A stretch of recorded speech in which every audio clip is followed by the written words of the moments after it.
guys, it's your friendly desert cul-de-sac Sarah here ×2. I have my roommate Sarah with me, and today we're gonna drive this 2019 TRD Pro 4Runner across that mountain pass behind us.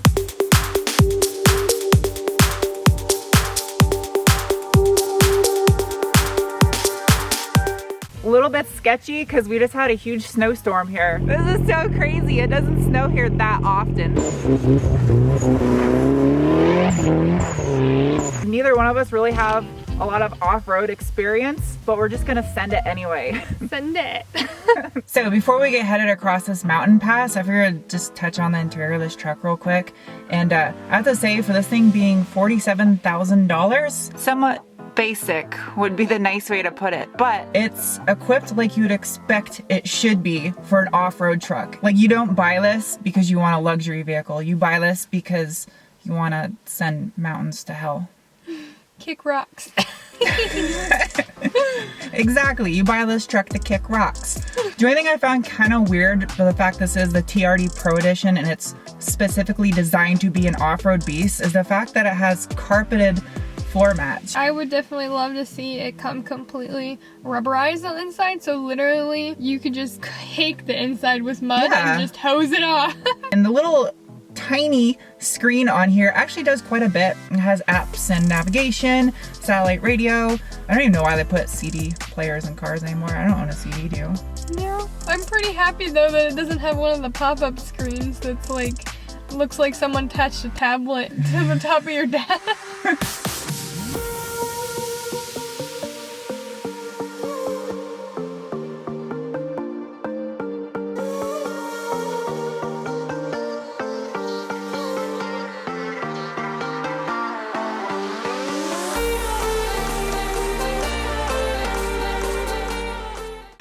Time to send it. This has what's called crawl control. There's tons of videos out there on YouTube of these and the Toyota Tacoma like unburying themselves out of like being buried like up to the frame in sand. It's actually really crazy when we were looking up the videos of it. So it has the knobs up here for the crawl control, and it has different speeds like from low up to high. You also have your traction control, the A track, which is advanced track, and you have the rear diff locker, and then sunroof controls and stuff. But right next to it has like the terrain select knob. And it has a camel. Look at it. It's so cute. It has camel mode, slipping on Legos. My humps. Your humps. And meatballs. Tackling meatballs. Heavy meatballs.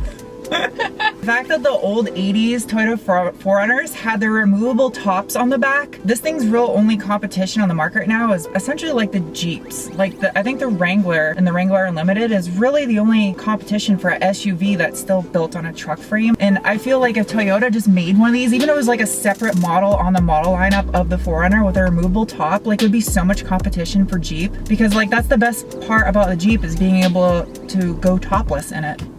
We just want to take our tops off. She said it. I personally always like a stiffer ride on a vehicle. So hard to say. It's got a lot of like the washboard effect on this dirt road we're on, and it's firm, but it's still like really comfortable. Like this is just a comfortable truck.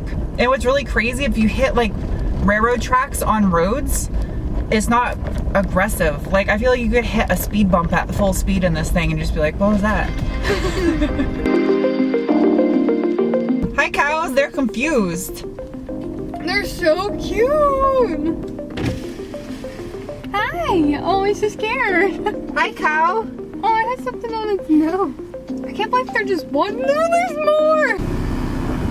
Oh, it moved. It moved. Hi, cow. Apparently the truck is cow approved.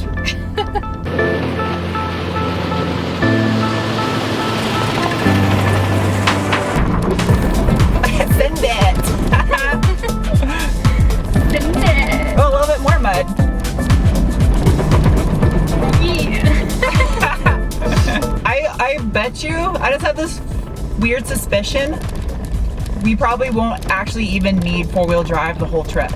I wish there wasn't cactuses and you could just go down all these hills. I know.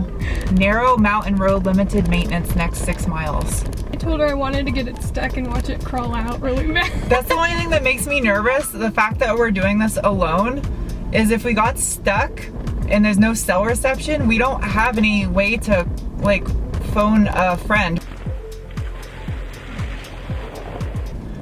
I know, I want to see it crawl out of something. Ooh. Ooh.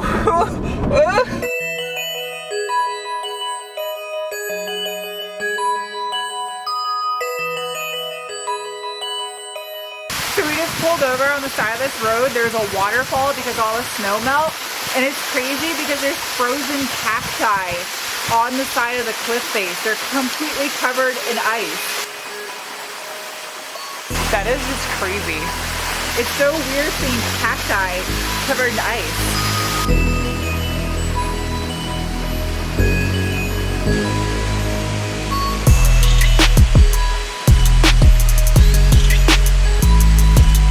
We haven't really ran into any situations along this road so far that I feel would put this 4-wheel drive system to the test. Granted, we're not gonna be doing stupid bro-dozing stuff where we're doing stuff that would destroy the vehicle because it's not mine and that's just rude. I feel like this truck's ability level for off-roading is higher than my ability level to willingly destroy a vehicle of this price off-road. This is an off-road truck review, so I have to at least try to do some kind of off-roading. So there's some like foot-deep snow with mud under it over there. I'm gonna park the truck in the middle of it in 2-wheel drive and then see how much it has to struggle to get out. And hopefully we don't get stuck because we don't have a vehicle to pull us out. We might be idiots right now. Oh, and all right, 4 high. Let's see if it gets out. Oh, that's too easy. Okay. So we know it'll make it out in 4 high. If it can get out of this deep snow in 2-wheel drive, that's pretty impressive.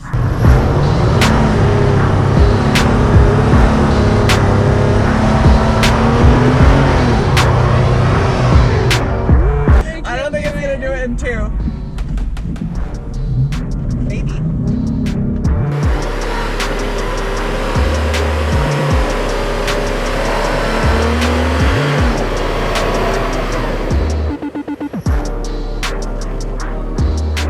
Now I know the right way to do this is supposed to try to not spin your tires.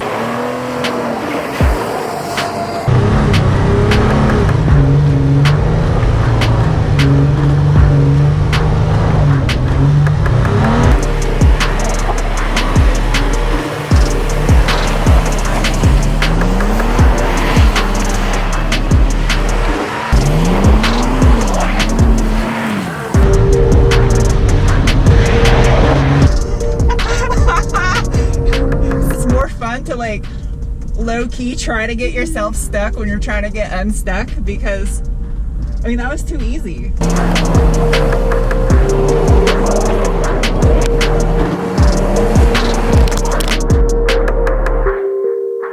We've spotted some wild Jeep bros doing Jeep bro things.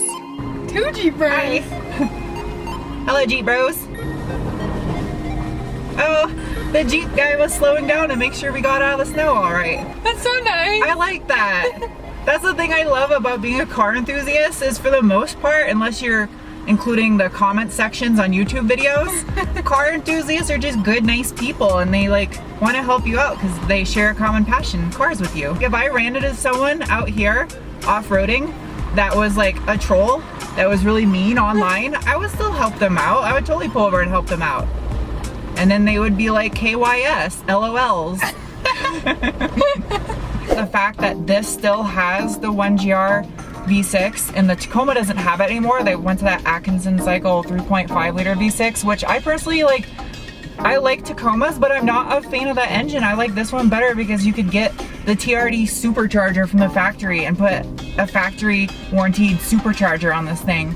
I don't remember the specs, but I think I brought it up to somewhere around like 330 or 340 horse and like 370 torque or something. It was up there in the mid 3s. Someone correct me if I'm wrong in the comment section. I don't have like the internet to look it up on right now. So, but I mean, that's like really cool that you can get a factory supercharger like that's warranted. But I don't, the only thing I think it sucks is you have to have it installed by Toyota. You can't like do it yourself if you want the warranty, which kind of sucks because I would rather do it myself. It like takes the fun out of it. That's true. Yeah, plus this engine sounds really good. When we were outside looking at the waterfall, I noticed the sound of the engine. Like if I did anything, I'd put like a really nice exhaust on here. The one bit of criticism I'm going to give this is the hood scoop on the hood is fake. It is? It's a fake hood scoop. It doesn't actually do anything, which, I mean, it looks awesome, and maybe there's aftermarket companies out there that make like a Ram Air kit or something that will actually make that functional, but it kind of sucks because it's a fake hood scoop, but it looks, I like the way it looks good. I didn't know it was fake. I think it would be cool if they offered this with a 4-cylinder turbo and they did like a top mount intercooler like you can get in a Subaru, so then it was like a functional head scoop. It went to a top mount intercooler. I think that'd be kind of cool. I know a lot of people are gonna hate on the top mount because it gets heat soak, but at least it'd be a functional head scoop and you have an excuse for a head scoop. We made it. We're done. We're done skis. We made it. We made it to wherever we are near Sedona, Arizona. That wasn't that bad. So if you guys have never seen one of my reviews before, I do what is called the bean score, and it's a rating of 1 to 5 beans based on how many beans the vehicle can give us when you give it the beans. That makes no sense whatsoever. Anyway, this is an off-road review, so we're not doing a bean score. It gets this whole other category, and we're gonna do... How many meatballs does it have? We'll go with meatballs because the little terrain select knob looks like it's driving over meatballs. TRD Pro 4Runner gets 3 meatballs. Trace. Uno, dos, tres balls. Ein, zwei, drei balls. You gotta turn it to Wumbo. Wumbo balls. What? From SpongeBob. Whoop. You gotta put that somewhere right here. Granted, for those of you out there who are off-roading enthusiasts, you know that we didn't really do anything that insane with the 4Runner, so it's getting a 3 meatball rating. I'm really impressed with this, but I'll say this, that I feel you could buy a base model Toyota 4Runner and do mild off-road accessories on it, and it would be just as good off-road as this TRD Pro, and you could save a lot of money, but you just won't have the TRD Pro dozer status of having a TRD Pro. Which is kind of sad. Anyway, I hope you guys enjoyed this video, and I will see you next week with another. Bye! I feel like a turtle in this. This would be so awesome to be able to take off the top and just like drive around without your top on. There's no way to word that other than this.